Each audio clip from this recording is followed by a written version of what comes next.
Hello, my name is Adeyemi for Clueless Junkie. In this video, I'm going to show you how to do a building setting out.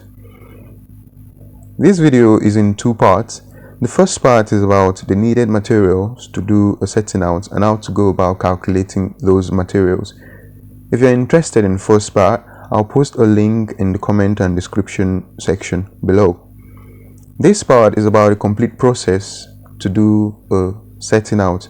I'm going to be showing you what is to be done and how to go about doing all that needs to be done for a setting out. At the end of this video, you should be able to do a setting out on your own. Please stay with me. If you're new to this channel, please go ahead and hit the subscribe button, leave a like and a comment. That would warm the heart.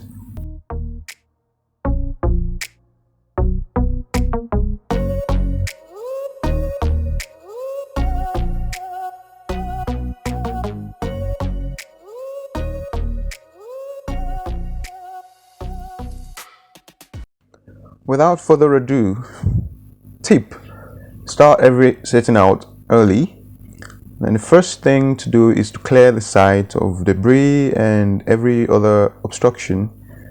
If there are tree stumps, residue from an existing building, they all have to be cleared, and the site should be made ready for the setting out. Then confirm that all the needed resources are available on ground. You need to cross-check that. If you've watched the first part of this video, you should be conversant with all the needed material for a setting out, going from the builder square, the big hammer, the nails, 3 inches and 2 inches, and then lines, and then tape measure, long tape measure, short tape measure, and then permanent markers, profile, pegs, the needed number of pegs, and the drawings as well. You need to confirm that all the drawings, the detailed drawings, the floor plans, site plans, foundation floor plan layouts are all available on ground, and then the assistant as well, and all the labor. Then you need to confirm the size of the site. You make reference with the drawing, confirm look at the length, the width, the breadth of the site, and then confirm it to what's on ground. So if there are any dissimilarity, you'll probably know what to do or how to go ahead from there. After the site has been confirmed, then you need to establish the perimeter of the site. If there is no fence already, it may look dissimilar in your region.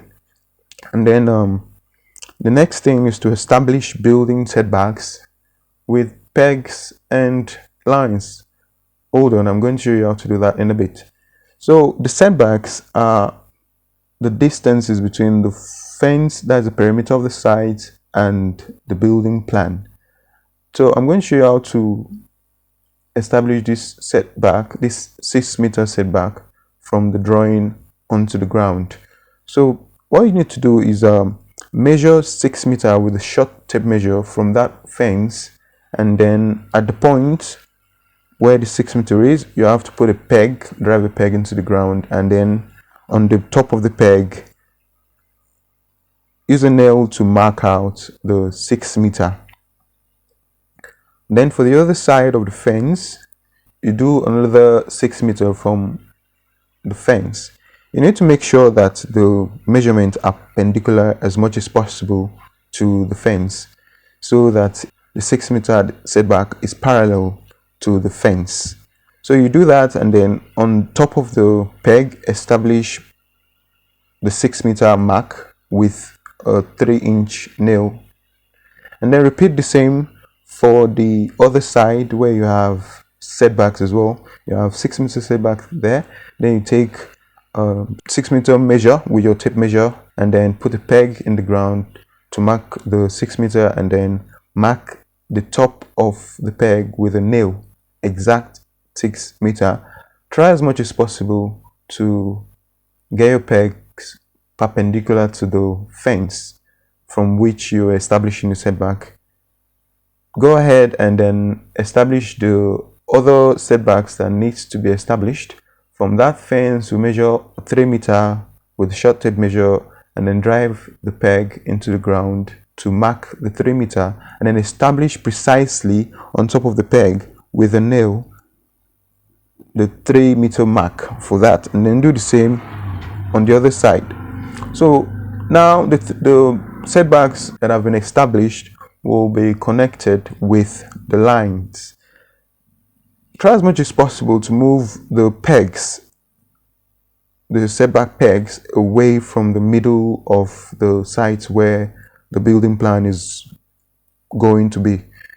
So as you go on with establishing the setbacks and passing the lines, it will become apparent where the building is going to be. So I'll probably pass the pegs to the edges and then get rid of the pegs in the middle. I do that with the green peg and then with the red pegs, so that the middle of the site where the building will be becomes clear of those setback pegs. So you need to confirm the setbacks, and then moving on, the last part of the setback, which is this short area. To do that, we need to get the length of the floor plan and then pass it with a tape measure, and then establish a new peg to show that last part. So that's that about establishing setbacks, and from this point on it becomes apparent where the building is going to be, and that's going to be like probably a building line and all that. So the next thing is to confirm the angles with a builder's square. This is very important step of the setting out process, and this is useful for areas where you have right angles actually. So with the builder square, you're going to check for the perpendicularity of the lines, kind of where the building is going to be.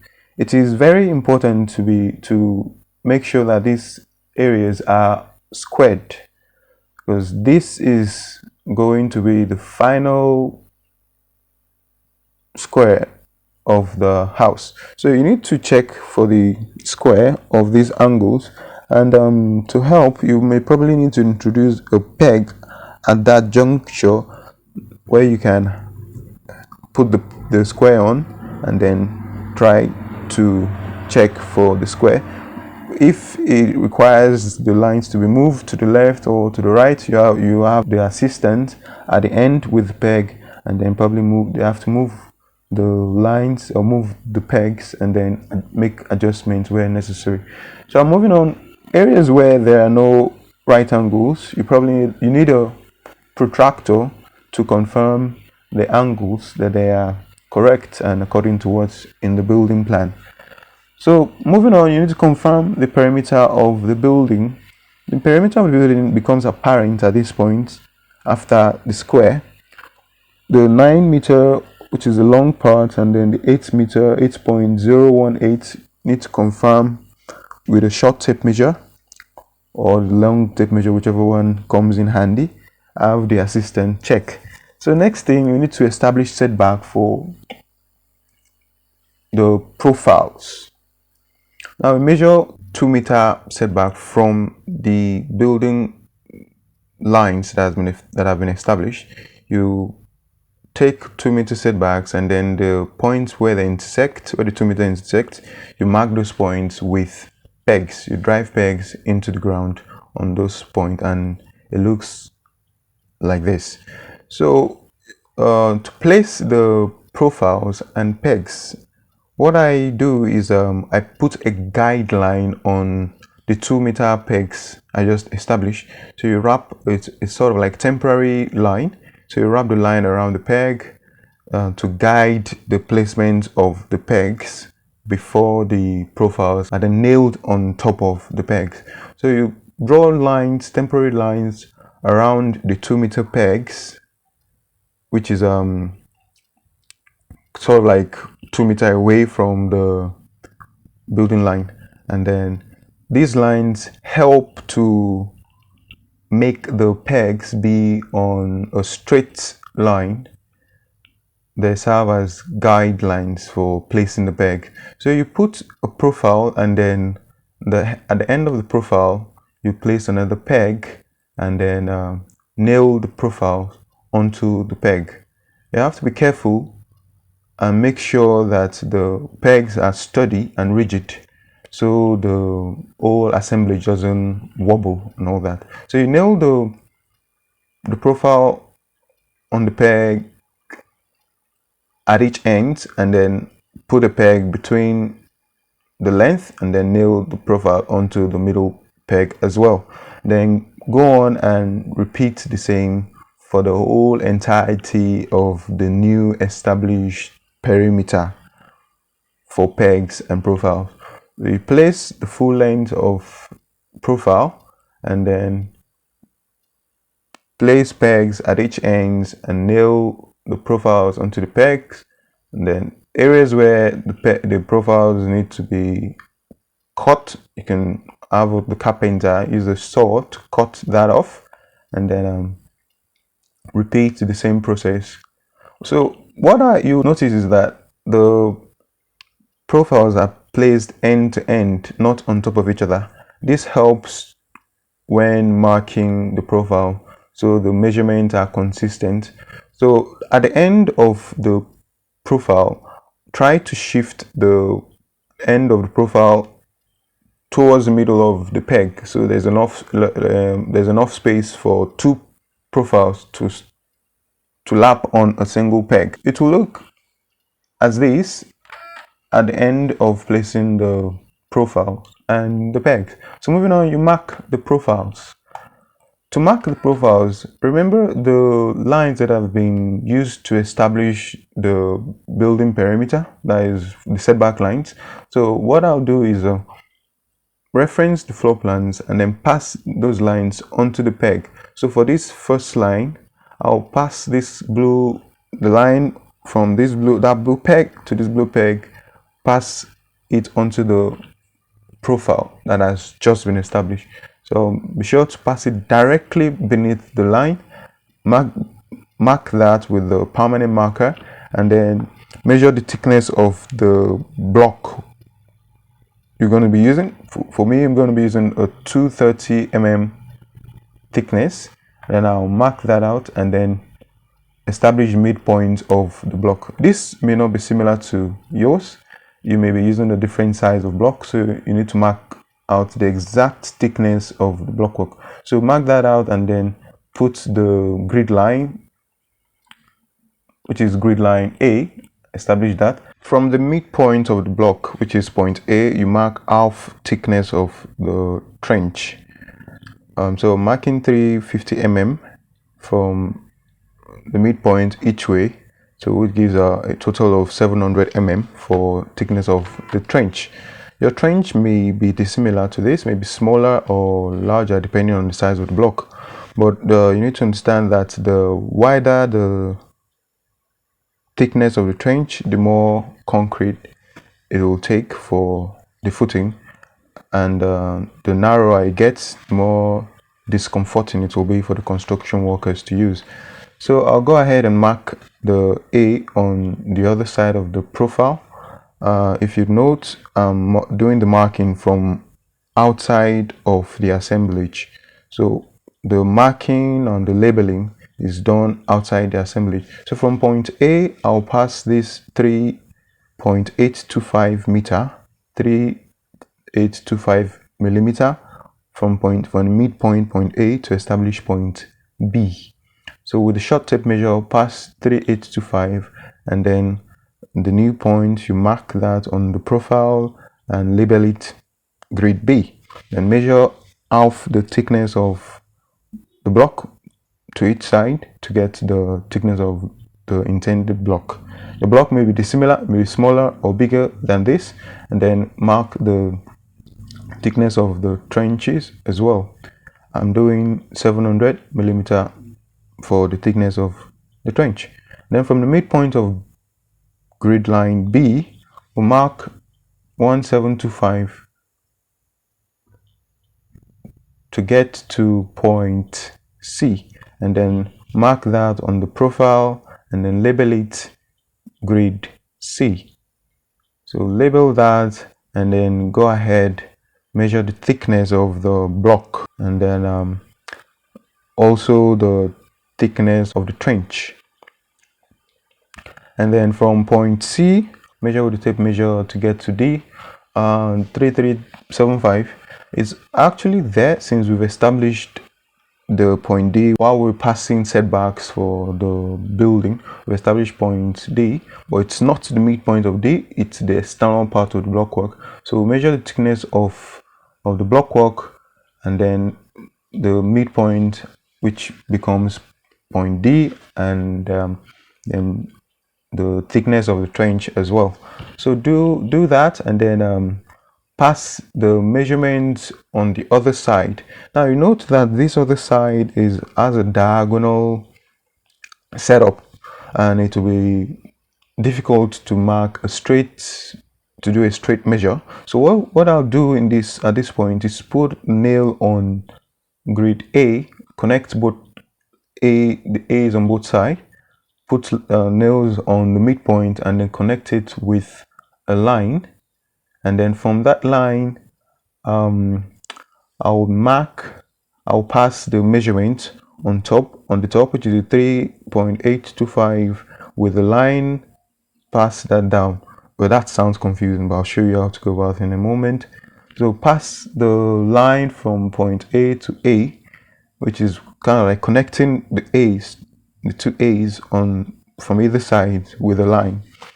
And then since the measurement from point A to point B at the top is known, which is 3825 millimeter is known, so what to do is to put a nail on point B, the top part, put 3 inches, have the labor or a carpenter, whoever is assisting, put a nail on point B, and then from that nail we'll draw a line towards the other side of the assemblage. So you have the assistant wrap the end of the line around a peg and then hold onto that, then pass the measurement, which is the 3825 that's at the top, and then measure that down here, and then have the artisan move the peg probably left or right to establish the 3825. And the moment that has been established and confirmed, you pass the measurement with the line on top onto the profile. We do this because the profiles are not in a straight line and they are perpendicular, and this particular technique is very useful when working with cases like this. So the same technique will pass the thickness of the blockwork, 115 millimeter on each side, which adding together gives the thickness of the blockwork, and then with the same line technique pass the trench thickness, and then we'll repeat the same step, put a nail on point C, and then have an assistant on the end of the line with a peg, with the line wrapped around a peg, and then move the peg probably left or right to establish the 1725, and then make sure it's consistent, and as soon as it's confirmed, mark the measurement onto the profile, and that becomes grid C. Then mark that, label it grid C, and then repeat the same technique, establish the thickness of the block and the thickness of the trench, and then we may not need to put a nail on C to pass that, since there is a D there already. Yeah, we still need to put a nail on grid C, so put a nail on grid line C, and then put a nail on D as well, on the midpoint D, then put a line, and then pass the line down and have an assistant wrap the end of the line with a peg, move that until the measurement is passed from the top down, mark that on the profile. Repeat the same to get the thickness of the block, and then do the same for thickness of trench. And this technique is really useful, very useful in marking diagonally placed profiles. So moving on, we go to grid line 1, and then with the setback lines that have been drawn from at the beginning of the video, we mark the external part of the blockwork. So now we're doing from out to out, not centers again. So we're doing mark the thickness of the blockwork and then get the midpoint and then label that line 1. Then from this point we establish the thickness of the trench. I've showed you how to do that already. And then from the midpoint of 1, with a short tape measure the dimension from grid line 1 to 2, which is 3825 millimeter, and then measure that from the midpoint of 1. Then whatever it gets to on the profile becomes midpoint for grid 2. Then mark that and then establish the thickness of the blockwork, then establish the thickness of the trench.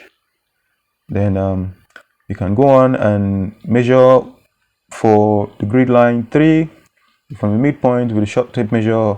Get the measurement from the drawing, which is 2073 millimeter, and then measure that, and at the point where it gets, mark there that. And well, since there is an established setback already, we may not really need to measure that. Just get the thickness of the blockwork, establish the midpoint, label that grid line 3, and then establish the thickness of the trench, and then move on to labeling other parts of the assemblage. So we need to mark out the other part, which is 1, 2, 3 on the other side. So since the grid, there's a established setback there, so with the line we'll pass the marking onto the peg, onto the profile, sorry, and then get the thickness of the blockwork and then the midpoint of the blockwork, and then label that 1. Then remember the technique we used in passing measurement for diagonally placed profile. We'll repeat the same here.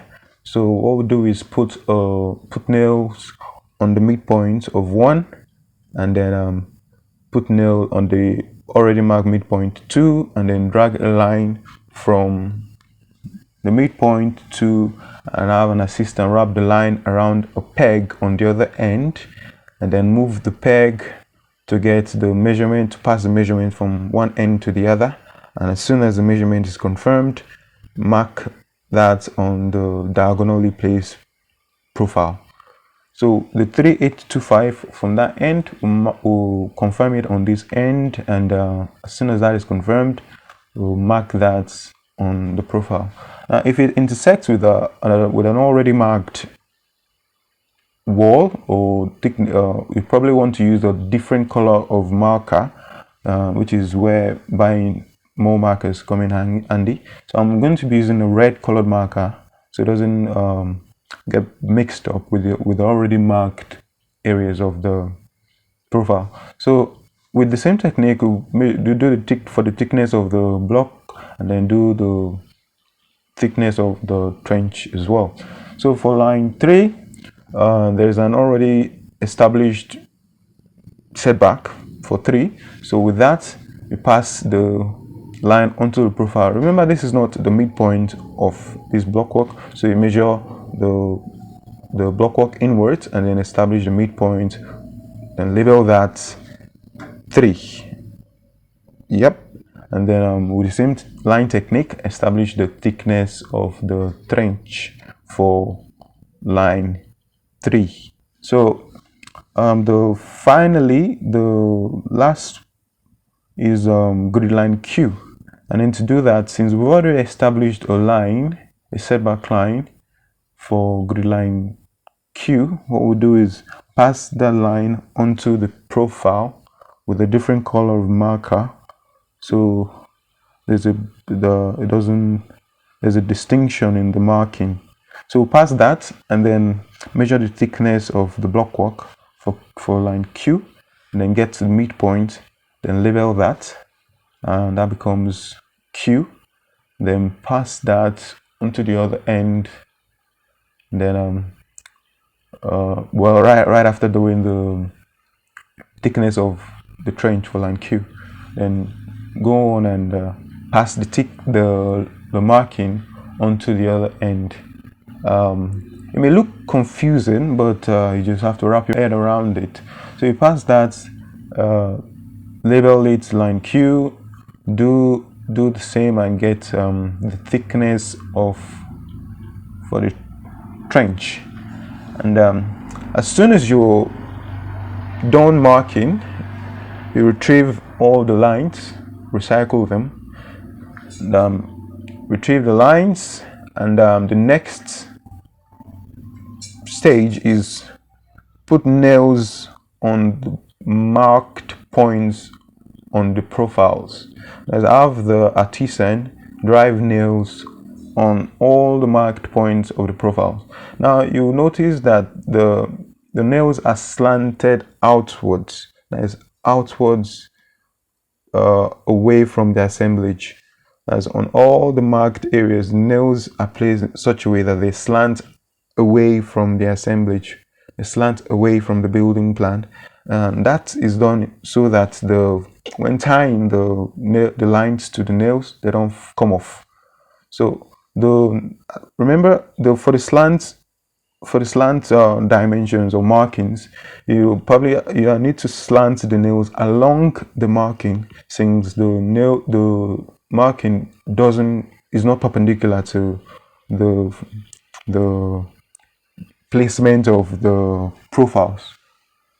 So as soon as the nails have been placed, so what we do is you put a 3 inches nail on the midpoint, and then 3 inches nails to mark the thickness of the trench, and then use 2 inches nails to mark the thickness of the blockwork.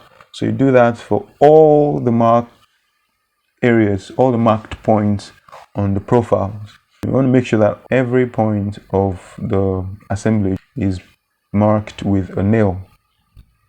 And as soon as all the areas have been marked with nails, the next point will be to pass lines. You have to be very careful passing the lines and make sure that the labels are similar, so you don't pass from 1 to 1A or 1 to 1B, or it has to be 1 to 1. So pass lines from profiles to profiles, and we're passing the lines for just the trench thicknesses. So from trench thickness line 1, you pass a line to trench thickness line 1 on the other side, and then repeat the same for line 3. Pass the trench thickness 3 to 3. Then do the same for Q, the trench thickness from Q to Q, and then from A to A. This is basically the perimeter of the building. And as you begin to pass these lines, it begins to become obvious, apparent, where the building foundation or the trench excavation begins to become obvious, sort of. So you pass the lines for the other grid points, B to B. Be careful with the passing of the lines, and do the same for C to C, and then the last one is from grid line 2 to the other side of 2.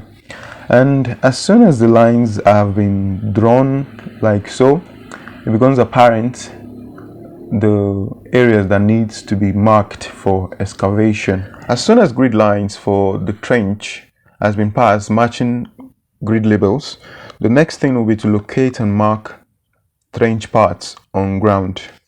So to locate and mark trench parts on ground, you probably need to use a spray paint to mark those areas that need to be excavated, spray paint or ash residue from burnt wood.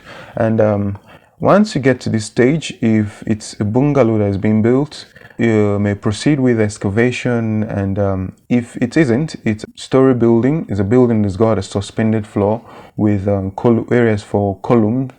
You may need to go ahead and locate the point and mark for the column bases as well.